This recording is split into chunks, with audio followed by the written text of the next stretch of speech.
और रस आपका असली आत्मा का स्वभाव है। भगवान कहते हैं भजताम प्रीति पूर्वकम ददामी बुद्धि योगम।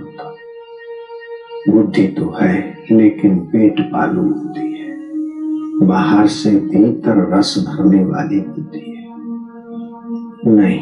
बुद्धि को योग का प्रसाद दिला दो, भीतर रस स्वरूप ईश्वर है।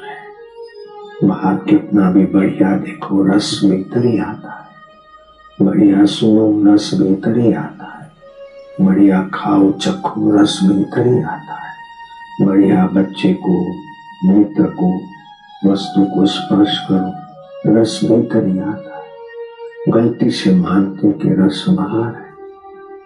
जैसे कुत्ता हड्डी चबाते चबाते महरों में घाव हो जाता है और वो मूर्ख समझता है कि हड्डी से रस आ रहा है, ऐसे ये मन हमारा समझता है कि हार फूलेल से सुख आ रहा है, अपना ही सुख बांटते। इनको कहाँ पता है कि हमारे लिए सुख है। शराबी शराब से रस लेना चाहता है, अगर शराब में सुख होता तो शराब की बोतलें नाच उठती।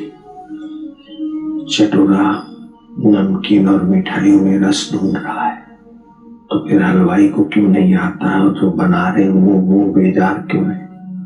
कोई हवाई जहाज में बैठने से सुख खोजता है, लेकिन जहाज में नौकरी करने वाले छुट्टी से रस चाहते। हकीकत में मनुष्य की एक बड़ी भारी गलती है, वो अपने रस स्वरूप ईश्वर को पीठ देकर बाहर से अंदर रस भरने की गलती कर रहा है।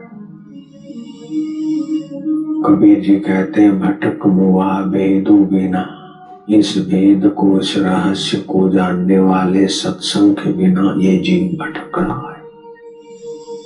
भटक मुआ भेदु बिना पावे कौन उपाय, खोजत खोजत युग गए पांव कोस घर आए।